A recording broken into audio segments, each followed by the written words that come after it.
गौतम बुद्ध और अंगुलीमाल की कथा।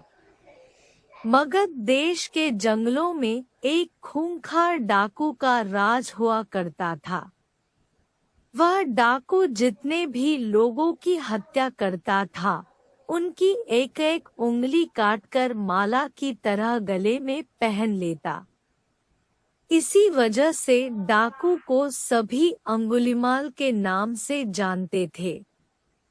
मगध देश के आसपास के सभी गांवों में अंगुलीमाल का आतंक था। एक दिन उसी जंगल के पास के ही एक गांव में महात्मा बुद्ध पहुंचे। साधु के रूप में उन्हें देखकर हर किसी ने उनका अच्छी तरह स्वागत किया। कुछ देर उस गांव में रुकते ही महात्मा बुद्ध को थोड़ा अजीब सा लगा। तभी उन्होंने लोगों से पूछा, आप सभी लोग इतने डरे और सहमे से क्यों लग रहे हैं? सबने एक एक करके अंगुलीमाल डाकू द्वारा की जा रही हत्याओं और उंगली काटने के बारे में बताया। सभी दुखी होकर बोले कि जो भी उस जंगल की तरफ जाता है, उसे पकड़कर वो डाकू मार देता है। अब तक वो 99 लोगों को मार चुका है और उनकी उंगली को काटकर उन्हें गले में माला की तरह पहनकर घूमता है। अंगुलीमाल के आतंक की वजह से हर कोई अब उस जंगल के पास से गुजरने से डरता है।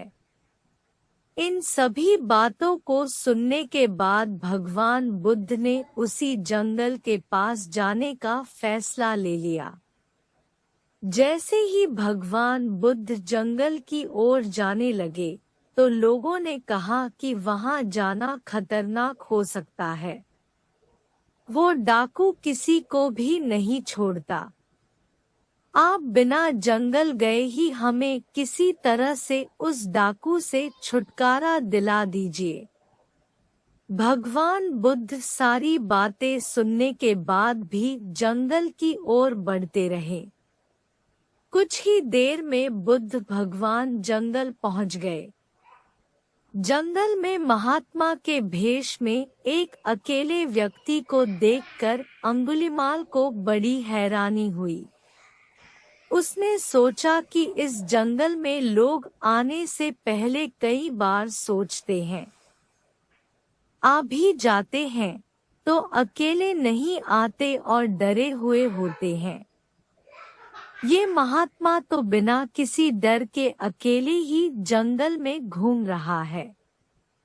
अंगुलीमाल के मन में हुआ कि अभी इसे भी खत्म करके इसकी उंगली काट लेता हूँ।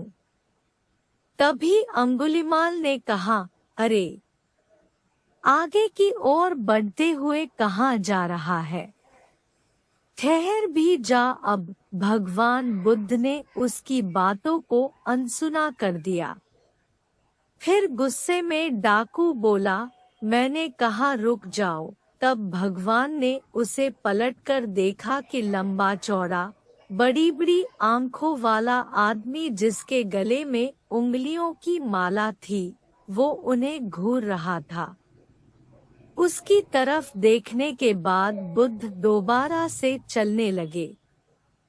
गुस्से में तमतमाते हुए अंगुलीमाल डाकू उनके पीछे अपनी तलवार लेकर दौड़ने लगा। डाकू जितना भी दौड़ता, लेकिन उन्हें पकड़ नहीं पाता। दौड़ दौड़ कर वो थक गया। उसने दोबारा कहा, रुक जाओ, वरना मैं तुम्हें मार दूंगा और तुम्हारी उंगली काटकर मैं 100 लोगों को मारने की अपनी प्रतिज्ञा पूरी कर लूं। भगवान बुद्ध बोले कि तुम अपने आप को बहुत शक्तिशाली समझते हो न, तो पेड़ से कुछ पत्तियां और टहनियां तोड़कर ले आओ। अंगुलीमाल ने उनका साहस देखकर सोचा कि जैसा ये कह रहा है कर ही लेता हूँ। वो थोड़ी देर में पत्तियां और टहनियां तोड़कर ले आया और कहा, ले आया मैं इन्हें। फिर बुद्ध जी कहने लगे, अब इन्हें दोबारा पेड़ से जोड़ दे। यह सुनकर अंगुलिमाल बोला, तुम कैसे महात्मा हो, तुम्हें नहीं पता कि तोड़ी हुई चीज को दोबारा नहीं जोड़ सकते हैं। भगवान बुद्ध ने कहा कि मैं यही तो तुम्हें समझाना चाहता हूँ कि जब तुम्हारे पास किसी चीज को जोड़ने की ताकत नहीं है, तो तुम्हें किसी वस्तु को तोड़ने का अधिकार भी नहीं है। किसी को जीवन देने की क्षमता नहीं, तो मारने का हक भी नहीं। यह सब सुनकर अंगुलिमाल के हाथों से हथियार छूट गया। भगवान आगे बोले, तू मुझे रुक जा कह रहा था, मैं तो कब से स्थिर हूँ। वो तू ही है जो स्थिर नहीं है।